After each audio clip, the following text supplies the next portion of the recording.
on 1089 and 1053 AM. James Whale on talkSPORT. My health's not in question.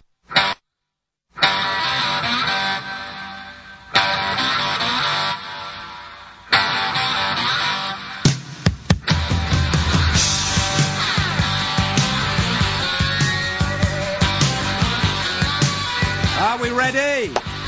I think we are. Good evening, my friends. It's a sad time, but we're not going to make it sad, okay? We are going to celebrate tonight, in the next 3 hours, the 3 decades, more than 3 decades, that Mike Dickin was behind a microphone. Mike sadly died at the beginning of this week. Terrible at any time, but particularly poignant and particularly terrible this time of the year. It goes out without saying, I think, that our best wishes, our sorrows, our condolences, and all of those things go out to Karen and his children and all his friends. I don't, like Mike, I don't write stuff down. I don't actually use scripts, or very seldom. And when I use a script, I usually fluff it up and I get it wrong anyway.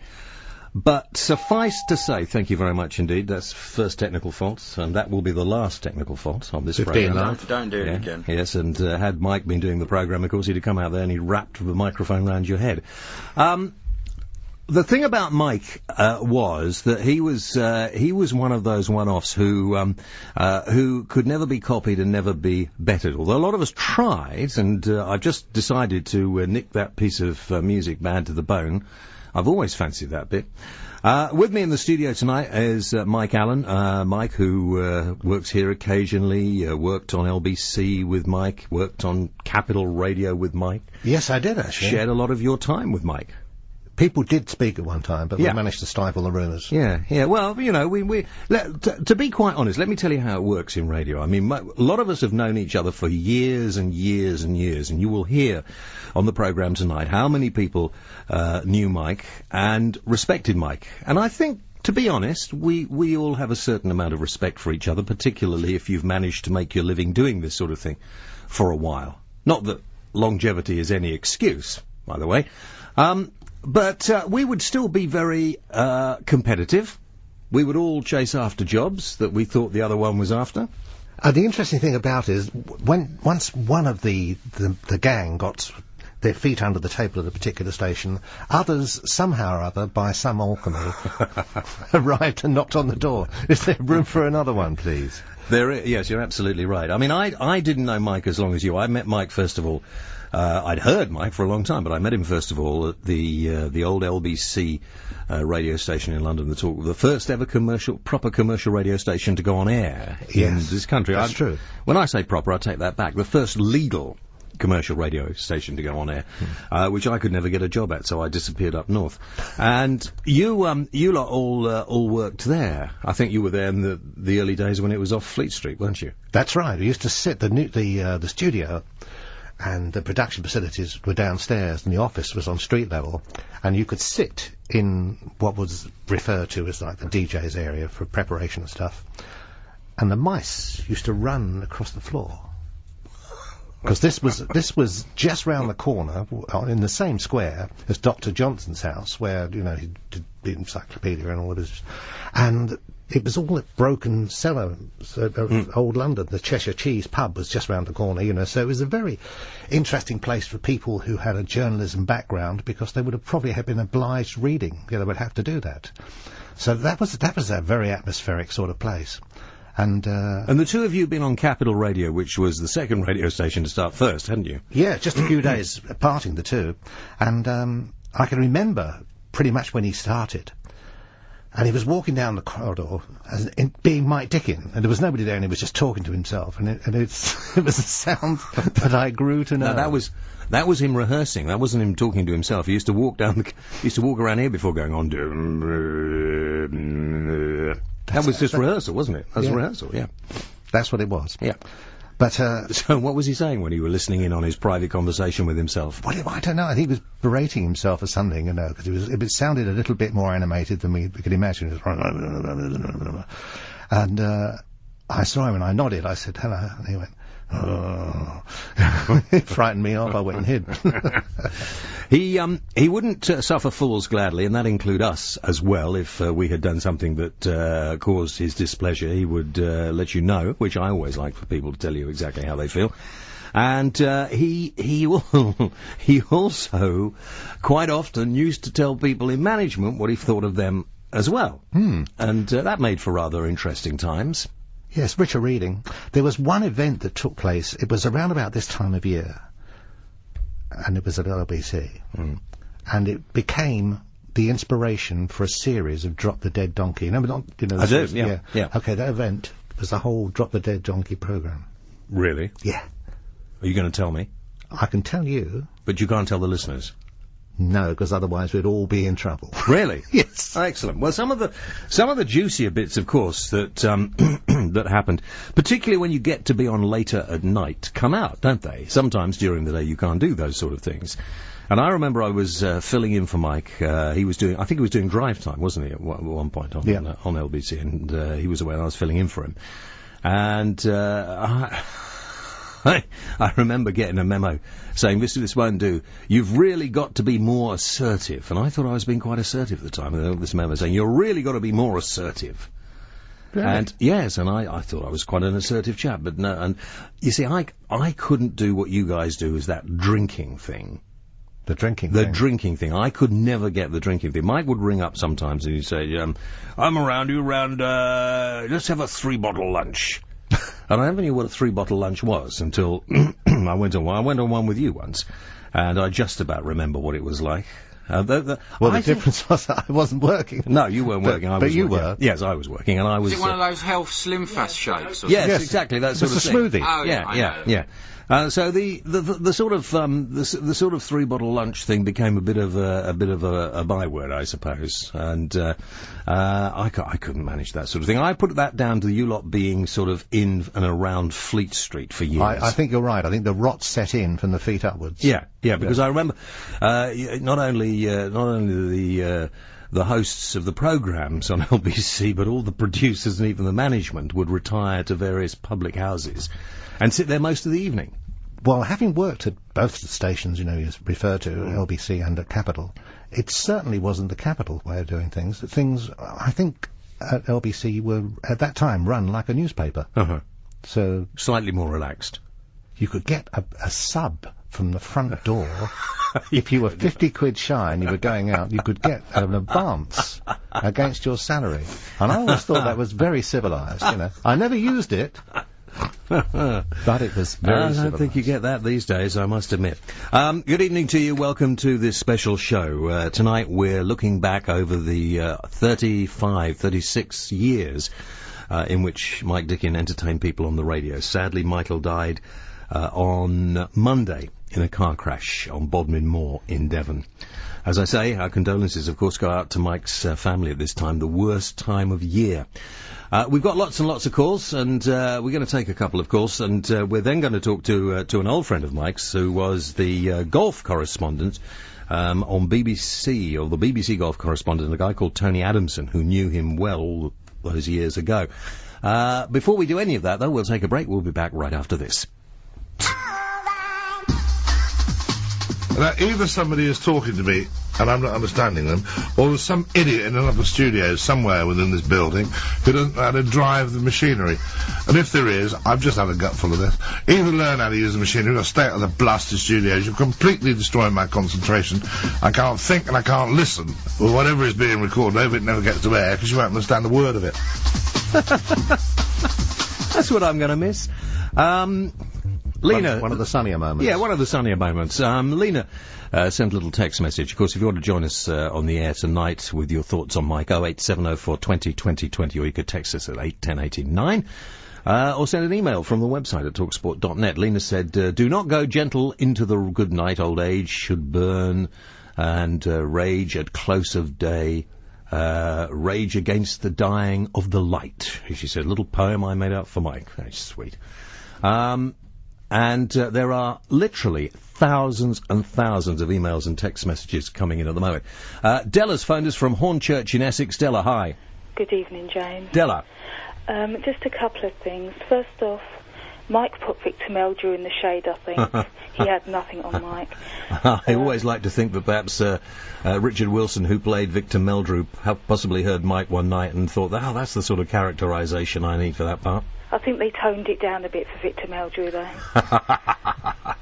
His voice just sent shivers down my spine, I have to say. But what I loved was he was just so passionate about everything. And I think that was what really came across, this genuine, just take life by the balls and just go for it. And I think that was really what kicked into people. I think so. I think the thing that lots of people, there are lots and lots of people who go on the radio and try to be, you know, abrasive and so on and so forth. And the thing that a lot of people don't realise is you've got to have charm, which Mike had in buckets. You know, just when you listen to his voice, and he could be really rude, and he could be very, very cutting and very acerbic. And whatever he was doing, whatever he was saying, there was that charm, and you could hear the charm coming through in the tone of his voice. Oh, definitely. You know, even in the last couple of years when he hadn't been so well and he'd had some heart problems and he had an operation, and I remember I bumped into him just when he'd come out of hospital, and Karen, his wife, was bringing him to the radio station to get a few things before he went off for a few days. And I said, how are you doing? And he said, oh, gosh, it's painful. He said, painful. I said, yeah, I know. I said, it's cold as well. You want to get in out of the cold. He said, yeah, I'm going back down to Cornwall. And just, you know, he always had a way of, in a very dry sense of putting the point. Oh, yes. You know, I mean, I hope there is a God up there, because I just hope Mike has just grabbed him by the throat and given him a good seeing to. Well, do you know that Nick has Nick has just sent me an email. It says, let's all treat tonight with enjoyment the show Mike for the good, and show Mike for the good person he was, and you can guarantee that he's probably taking on God. Oh, yes. As we speak. You wouldn't want to be in God's shoes tonight, would you, James? No, I know I wouldn't, because you know, he's going to have to sit up and listen to what's going on. Oh, definitely. All right, listen, Della, thank you very much indeed. Thank you, James. Bye. Nice to talk to you. Bye-bye. Bye-bye, Della. One thing we've got to do, of course, we're a radio show, we're on the air tonight, want to bring you the latest news, and if Mike was here, he would be talking about this with a lot of feeling as well. Tonight, a 48-year-old man has been charged with the murders of 5 prostitutes in Ipswich. That is the news from Suffolk Police. Obviously now this man has been charged, means we of course can't talk about this anymore. But the latest on the Suffolk murders is that a 48-year-old man has tonight been charged with the murders of the 5 girls in Ipswich. We'll hear more about that in our news summary at the top of the hour.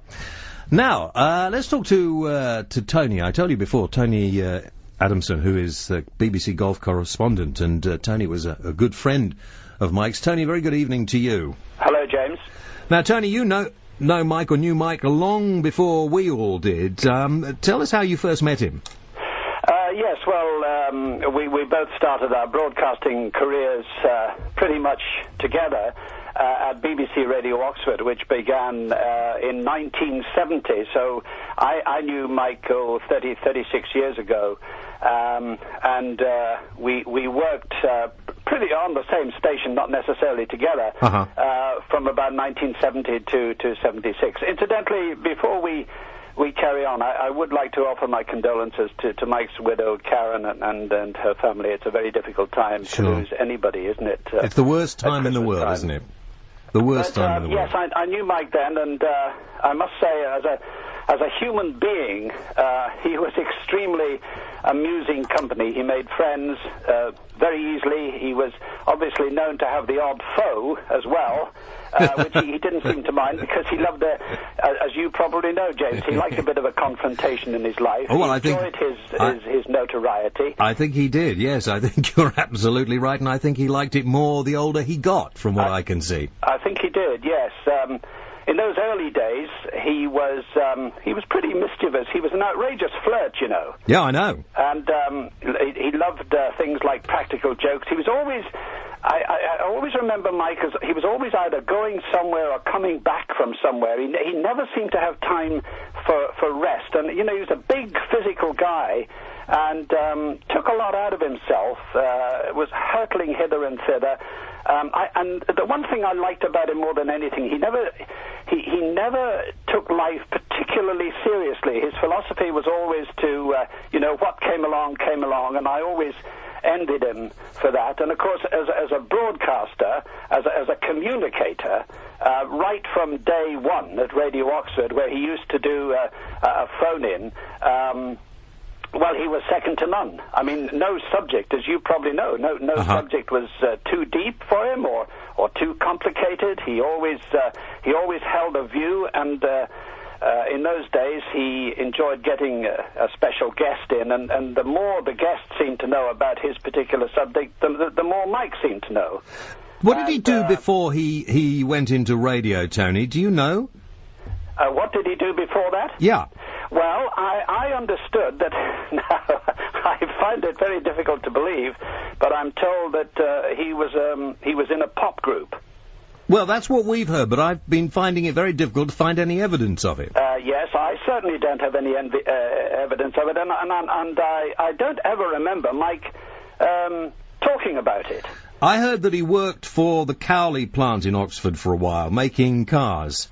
Yes, I think he may well have done that. He, I mean, apart from being a very good phone-in host, and I mean, at Radio Oxford, we used to have people ringing up the program every day, the same people, just to have a verbal battle with him, particularly the women. He enjoyed putting ladies in their place. And there's nothing wrong with that, in my view, even if it's not conducive with political correctness today. Absolutely not, but he certainly enjoyed it. But he did have a motoring program on Radio Oxford, and I always remember Mike never seemed to have a car of his own. He always had. he you noticed that too. He always drove about in the latest model, which he never seemed to keep for longer than a fortnight. And he did a review on this particular model of a car, and then whether he approved of it or disapproved of it, he boasted to me often that he always returned the car to the dealer with the petrol tank completely empty. And yet the same dealers never refused to give him their latest model to review. He was a larger-than-life character. He was somebody that you always liked to have on your side. He was an enormously generous man, was Mike Dickin, for all his flurry and his fuss and his confrontational personality. He was an enormously generous man. Tony, and that, I think, is what I'll remember more than anything. Thank you very much indeed for your time, Tony. Not a problem. Nice to talk to you. Thanks a lot. Bye-bye. Bye. Tony Adamson, former BBC golf correspondent and one of Mike's first broadcasting chums, worked with him on BBC Radio Oxford back in the 70s. I was saying to somebody the other day that there was a tremendous privacy about Mike when it comes to his family. Yeah. And in just the last couple of days, I've learned that he was a bass guitar player. You didn't know that? No. Because you play a bit of music. I do. I play 6 strings. Yeah. Because there's more room for your fingers. And the two of you could have been jamming all those years. Rather than sort of, confrontation, you could have all been jamming all those years. We could have had noise pollution when it was cheaper. Now it's carbon pollution. Exactly. Tony was right about Mike's, with me is Mike Allen. Mike, who's been, who's had a parallel radio career, in a way, since you and Mike joined Capital Radio in the 70s, which must have been where were you before that, then? You weren't at BBC Radio Oxford, were you? No. He was a male model. Were you a male model? You were a male model then, weren't you? Yes. Yeah, I was. Yeah. That's right. Because That's where I met Mike. Ash has followed your career too. Yes, I saw him at the bus stop, actually, when I was on my way in. And I thought... career. Mike was never a male model. Yeah. Oh, was he? Yeah. Which one are you talking about? Not you, the other one. No, he Dickin. wasn't. He played bass guitar. Yeah. Well, you see, Dickin was never a male model. Alan was a male model, Dickin wasn't a male model. The two Mikes. I always wanted to see, I mean, you never socialised, the two of you, very much. But... No, we used to see each other at the end of the show. We used to abut each other, He was finishing, I was starting, that sort of thing. I mean, there's a thing about radio. It's very, very seldom that you actually socialise a lot with your colleagues. No, you don't. Some would love you to, but you usually don't bother anyway. No, well, you work in different time slots, aren't you? Yeah. I mean, I've had Ash working with me now for 10 years. He used to drive Mike as well and run his programs too, but we never... That's it. In the building, that's the only time we talk. If he rings me... If I see him in the street, I cross the road. He does. Makes a point of crossing over the road and going the other side of the road. Oh, I thought you meant to move towards him. No. Let's have a bit of Mike, because Mike I didn't know he played the bass guitar, I must admit. And we're going to talk to Steve Jones in a moment, and Steve Jones, I think, played a bit of music as well. But let's have a bit of Mike's music, shall we? Because we've got some of Mike's favourite songs on the programme tonight. And I have to say, this is one of my favourite ones, the Rod Stewart one, that perhaps not the best known in the world, is it? What do you think? Which one are you going to play? I'm going to play Handbags and Glad Rags. I do like it, because there's a lot of atmosphere about it, Yeah, you know. it's Something excellent. of a slightly fractured heart. Well, it's a bit like Mike. There's a dark side to you. There's a isn't dark there? side to me. Oh, you couldn't get the Rod Stewart version, so stop. Just Listen, Mike, imagine Rod Stewart. Mike, wherever you are, stop shouting. This will just have to do, mate, all right? Enjoy. I think he liked that, because I think it was the same sort of timbre of the voice, wasn't there? The same sort of graveliness. That wasn't Rod Stewart, which was, of course, Mike's particular favourite, but that was the Stereophonics and the new version of Handbags and the Glad Rags. I particularly like that, I must admit. Rick has emailed me. He says, James, will the show tonight be available on podcast? Yes, it will be available on podcast. You will be able to download the whole show tonight.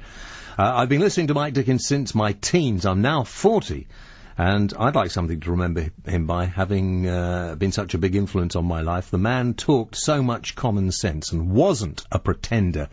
He'll be sorely missed. You're absolutely right. He wasn't a pretender. He was one of the originals. I think that's a great observation, that he spoke common sense. He wasn't producing some pseudo... I wanted to call it strip pine philosophy.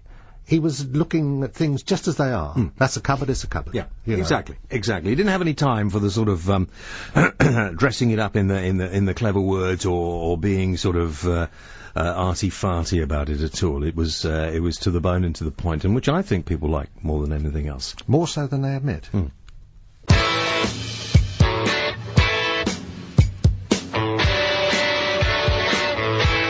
That was another of Mike's favourite records, and we'll play that a little later. Anybody know who or what that is? Don't say it. It'll be a little teaser for you. One of the records that back in the 70s we all used to play when we had gigs in discos and stuff like that. You stick that on, and the dance floor would be full. Yes, it was money in the bank, wasn't it? It really was. I don't know. Did you charge people? I never charged them to dance. That's a good idea. No, we used to charge them to leave. Oh. Mike Allen is with me tonight. I'm James Whale, and this is a 3-hour tribute show to our colleague who died on Monday, Mike Dickin.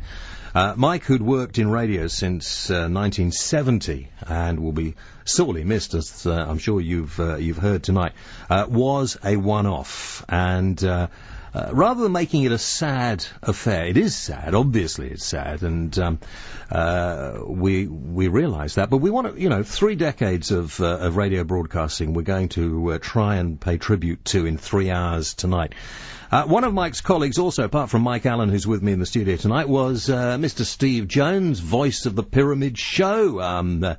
Friday Night with Steve Jones, which was big in Scotland. Very big in Scotland. Voice of Miss World, and voice on radio in this country for years and years and years. Stevie, good evening to you. Good evening to you, James, and Mike, and young Ash there as well, eh? It's I don't know. Well, I don't know what to say, really, Stevie, and I'm sure you don't either. No, I don't. But I was shocked when I heard the news, of course, like everybody else. But I'm in agreement with you that it should be, this program, as you're making it, a celebration rather than. There's a bit of grief and a bit of mourning going on as well, of course, but a celebration of his life, and that's the way he would have wanted it. And by the way, you mentioned that he'd never been a model, but I believe he did model for Toby Jugs for a few years once upon a time.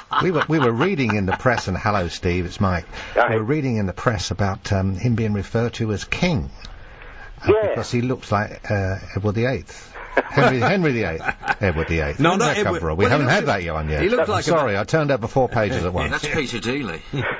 He certainly had the same sort of appetite for life, I think. Never mind the physical resemblance.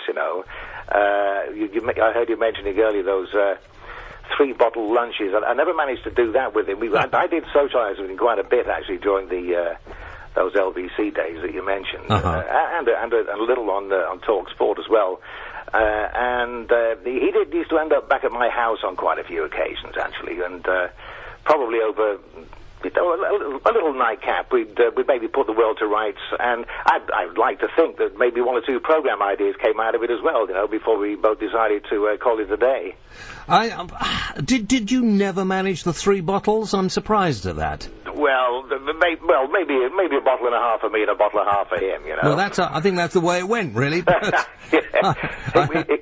It was a bizarre culture in those days, but let it be said that it never affected his performance. I hope it never affected mine either. It was always after the show rather than before, and certainly never during, Yeah. Well, I'm not saying a word, of course. I'm just saying that I'm sure you're absolutely right.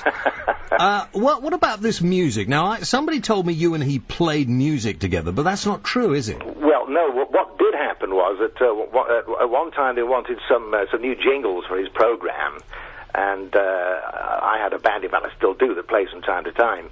And so we went into a studio, I can't remember where, somewhere in London, and we did 3 or 4 different jingles for him. One of them I remember was based on the Teddy Bear's Picnic. You might think of Mike as having been a bear of a man in many ways, certainly physically.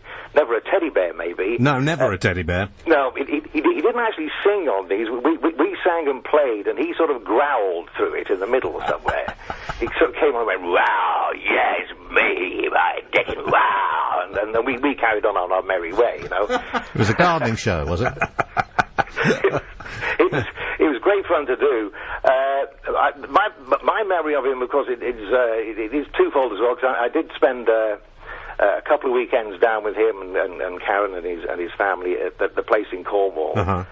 With my partner, and I went down there, and it was actually great to see a different side of the man, because down there he was really a country fella. He liked nothing more than walking across those moors near to which so sadly he died earlier in the week.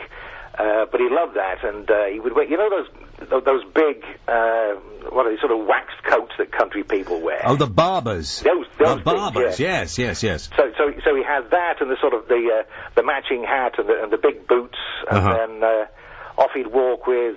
The time I was there, he had a great big lurcher dog, and then a couple of other smaller ones, and ducks and horses, and goodness knows what going on. He had a wonderful life down there, I have to say. I mean, I was in Cornwall a couple of years ago, and working for a couple of weeks down there, and I was going to go and see him, and sadly I never got to. The sort of time just never turned up. And we talked on the phone, and he said, "Oh yes," he said, "well, you make sure you get the right signboard and come down a road. You won't think anybody lives there." Blah blah. And apparently it was in the middle of nowhere. Well, absolutely, yeah, sure. I think only 2 or 3 neighbours. In fact, I remember one great dinner we had there when all the neighbours were round, and that only meant about 8 people because there were only another couple of houses down the road. It's a wonderful place. I mean, they had the home, of course, and the family still there. It was a marvellous atmosphere which you created, and a very, very generous host, I have to say, as well. We're back to the 3-bottle lunches again. Yes, he said. 8-bottle dinners now we're talking about. He did say to me, "I've got a rather nice bottle of something or other," and I said, "Right, okay, well I'll call you back." And we never got to drink the nice bottle of whatever it was, which is a great shame. That's a shame. Tell you what, because here we are on talkSPORT this evening. When he and I were at LBC, and Mike was there at the same time, of course, and talk radio as it was going to be before it came on air. Initially, it started, and he and I got together initially at my place after one of these evenings out, and talked over an idea. We actually went into one of the studios there, making very sure that none of our current employers were listening to what we were doing. And but they wouldn't give any of us a job, would they? No, that's right. But they were bastards. I went as well, and they said, "Oh, we don't want any TV people on here." Well, that's right. We knocked together this sort of double act tape, sort of a demo thing. We thought it would be great fun to call it Dickens and Jones, you see. Oh, brilliant. Did you do it inside a plastic bag? And, of course, they didn't employ us. And the thing is that I think, well, in fact, all of us here talking this evening, and it was certainly true of Mike, actually wouldn't have made great double acts anyway. You know what I mean? Oh, well, no, we've all, our egos would probably have got in the way, and most of us worked on our own most of the time. You're right, but Dickinson Jones is just too good a name to have missed. Well, I know. Why? I mean, I know it was Dickin without the S. We thought, well, we could just put it in, but why not? For the purposes of the show. But the interesting thing was, when Talk Radio first went on the air, they wouldn't give any of us jobs, and they took on a bunch of effeminate fairies who stayed for about 3 weeks, and then the whole place went down the tubes, and the rest, as they say, is history. A few old Radio 1 disc jockeys and 1 or 2 people who ended up in jail, and all sorts of peculiar people worked there. It wasn't me. Don't look at me, Mike. No. I was just looking across, if this is still on budget, Yeah, no, I think we're fine. I think we're fine. Steve, thank you very much indeed. Well, my pleasure. And like everybody, I'm very sad, and I pass on my condolences to Karen as well. I did actually manage to speak to her on the phone the other day, which was good to be able to do, and we wish them all the best at this time, Okay, mate. I'll talk to you soon. Thanks a lot. Bye. Thanks, Stevie. Bye-bye. Bye-bye. David on the A34, I should have come to you in the first place. Good evening. Hello. Hello. Yes, David. No, I can't. I mean, for goodness sake, what are we doing with this phone? Am I the only person with ears? That is clearly not usable. Hello. Goodbye! It's not your fault, David. It's somebody within this building who better get his act together, or he will get his act together out on the street. Come on! This is talkSPORT. This is a tribute show to Mike Dickin, the legendary broadcaster who sadly passed away on Monday this week. Was he talking about you then, or not? No, I bet he was talking about me. you. I don't, Yeah, I bet he was talking about good. you. I mean, yeah, but he was talking about you. Mike Allen is co-hosting the show with me tonight. Mike and I worked with Mike Dickin for, I suppose, me for about 15, 16 years, you for 25 years, something like that. Yeah. Long time. Steve Jones there we were talking to, and we're going to be talking to more people who worked with Mike, and some of the people who worked with him here on this station have written little bits. Alan Brazil, who loved Mike, I know, said that this is devastating news. He says, I knew him well, and although I hadn't seen him for a long time, I liked him a lot. He was a genuine radio legend, and I will really miss him. And Mike Parry says that Mike Dickin was a very powerful influence on my broadcasting life. He had a huge intellect and could not be beaten in debate. He was one of the best, and it will be years before we discover another of his caliber. The thing about Dickin was that he was doing what we all aspire to do long before we were, and he was the man who pointed the way. And a lot of people still, and I said this before, a lot of people still don't realise that it's not a question of shouting at people and being rude to people. There has to be a little twinkle. There has to be a little, There's that. I mean, you would probably recall occasions when he was haranguing somebody in the office or ranting on about somebody, and occasionally he might just catch his eye, and this is something I've seen you do. You start to smile. Well, Dickin used to do that. Dickin smiled a lot when he was doing. And if you ever saw him, he'd look over his